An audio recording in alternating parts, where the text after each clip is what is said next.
set for a postseason run or even making a wild card spot. Same in a way is not said for the Jets. Now, of course, 30-9 is not going to get it done. Obviously, they really offensively have some big time issues, but Tim Tebow could perhaps. It's the same situation as last year. Now, of course, I don't want to go too much into this. It's been week upon week of Tebow talk, and New York Jets fans will just be more on the Tebow bandwagon after this kind of a performance, and they face the Rams next week. Quick 30 seconds. Is Tebow the answer, or is the offseason moves that they have to make the key for change for this ball club?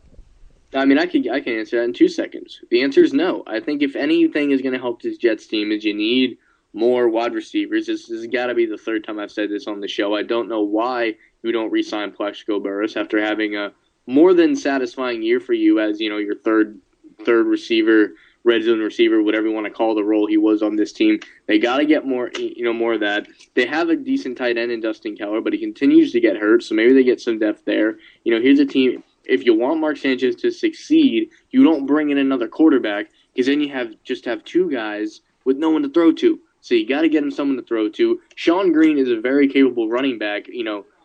He's had games even this year where he's had pretty stellar performances against, Indianapolis and even in the game against New England that they ended up losing at the gun in overtime. But this is the team, they're having so many holes that if Mark Sanchez is going to be that guy, you got to get him some help. And, you put Tim Tebow in, and, if he doesn't do any better, then maybe they'll realize that, there really is no other offensive, explosion on this team, excuse me, especially with, Santonio Holmes being hurt. So really, if you want Sanchez, Tebow, anybody under center, on the Manhattan side of New York sports, you got to get him some help.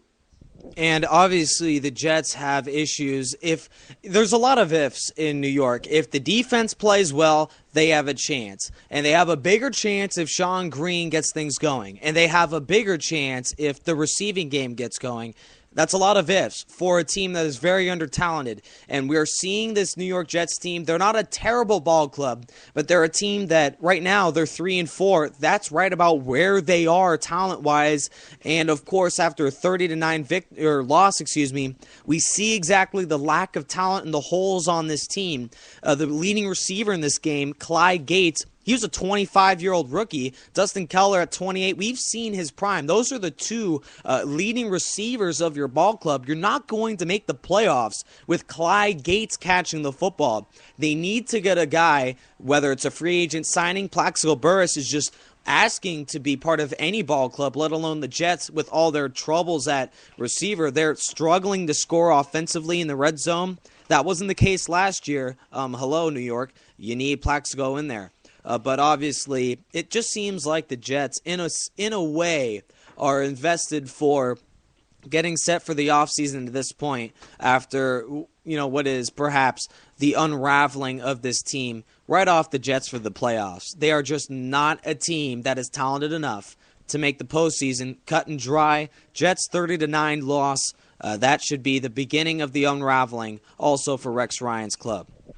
Yeah, I mean, you look at the difference. These are two teams that had similar problems going into the year as far as weak offensive firepower. Obviously, the Dolphins going a little separate direction with the emergence of Brian Hartline, and apparently they had a signing of Jabbar Gaffney, which, on a team like this wouldn't be that bad of an idea. And I'm going to continue my praise of Matt Moore here as I'm looking at the stats. I was not able to watch this game, so if somebody wants to explain this to us on Facebook. Apparently, Matt Moore had one catch for 37 yards. So the quarterback had a 37-yard catch in the game. I'm not sure how that worked out.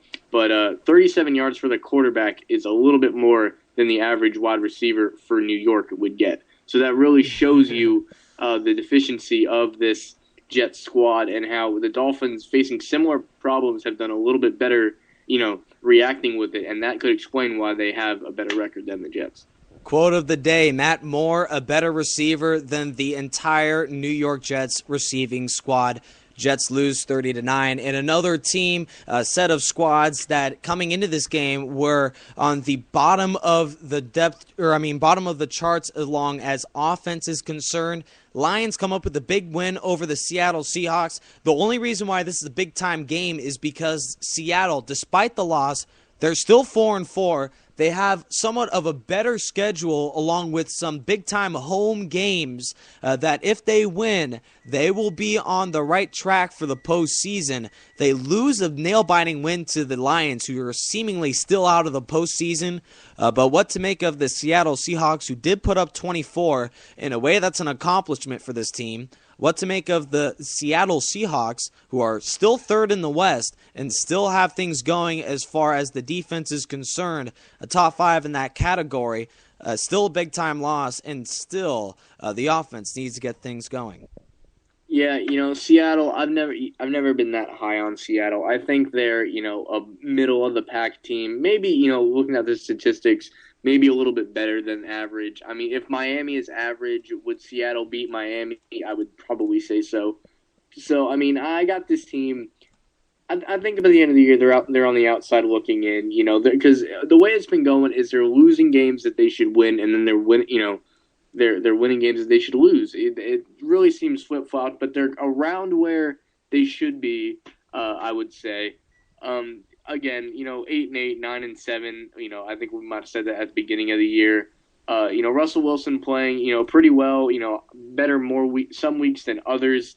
If he strings a couple of bad games in a row, and they think about throwing Matt Flynn in there, who knows what'll happen. I think this team is just right in the middle of the pack, and any given game can send them in a positive or negative direction. Next week, the Minnesota Vikings come to town, and if Seattle loses that one, that perhaps is the beginning of the end of this team. They're 4-4 on the outside looking in. Well, they do have the Jets the next 2 weeks. So home against the Vikings, home against the Jets. If they go into the bye in Week 11 at 6-4, we could look at this team very differently. They lose a big-time game, but they have two big-time matchups that could go in their favor. The Vikings, you're starting to see the beginning of the end. They were hot early, but now they're seeming to come down to their original form. And obviously, Seattle is a tremendous defense. Big fan of the defensive coordinator. If he can go to San Diego, that would certainly help things out. Obviously, Seattle 4-4, middle of the pack team. 8-8 would not be a stretch, along with 9-7 for this team. Same kind of scenario for the Philadelphia Eagles. We can go real quick into this. Obviously, right now, things are going backwards for Andy Reid's squad. First time in 14 years as an Eagles coach that he puts up a loss after a bye week. But when you play the Falcons, despite at home, obviously, they're 7-0. They've defeated everyone. But it seems like this was the game that Philadelphia, preparing 2 weeks for, had a big-time chance to win, and things unraveled from the start. Matt Ryan was on a roll. It was at one point 21-7, I believe, and then just things did not get any better when Michael Vick could not get things going in the pass game. Yeah, that's always been the spiel with Andy Reid and the Philadelphia Eagles. You give Andy Reid 2 weeks to prepare for you. You don't beat them. That's how it's been for the past 13 years. They've been undefeated off their bye week.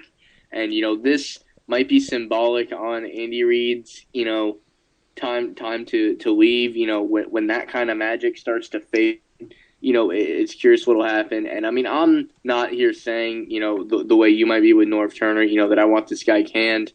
He's the longest tenured coach in the NFL as of right now. And, Michael Vick said it himself. He said, quote unquote, obviously he's thinking about making a quarterback change.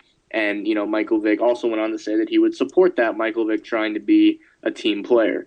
Is Nick Foles the answer? Potentially. Well, I guess we'll never know unless we try. But the thing with Andy Reid is he can't afford for anything else to go wrong. His career will forever be tied to what he does with Michael Vick now, from now on till he's, hangs up the whistle.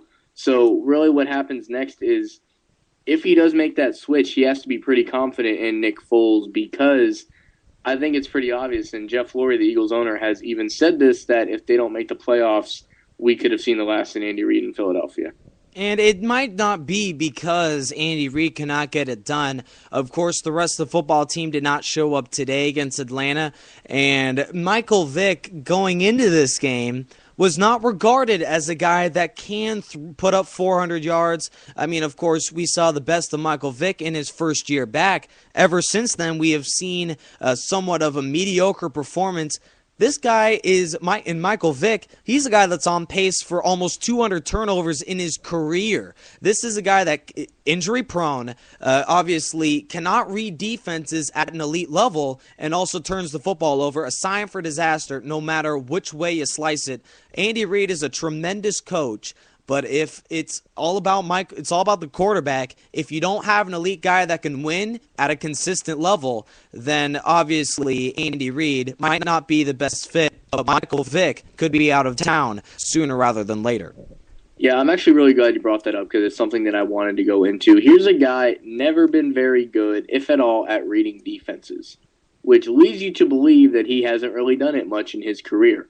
And you look at Michael Vick's career, and you look back, and I'm talking, all of it.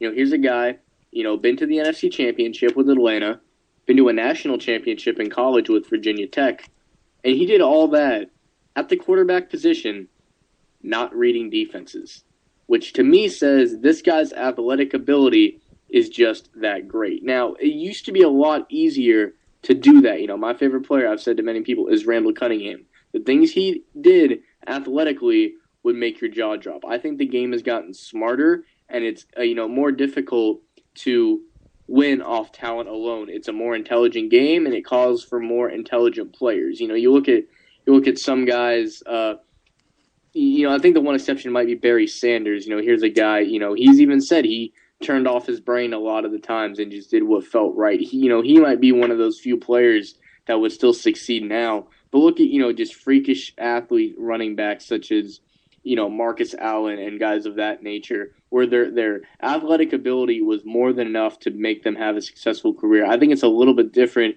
with the quarterback position, and you're seeing that now with guys, not that RG3 is really struggling, but even like Cam Newton, with all of the talent in the world, it's a smarter game and calls for smarter players, and you can't get away with just talent these days. And Michael Vick, over his career, you know what you're getting out of Vick. We've already went over this before because he's not a guy that can react and read defenses, and it was a problem in this game as well. It's kind of scary for Eagles fans, Phil, you'd be all over this, that Michael Vick cannot audible protections. That's a simple concept from the very beginning of Pop Warner for any quarterback.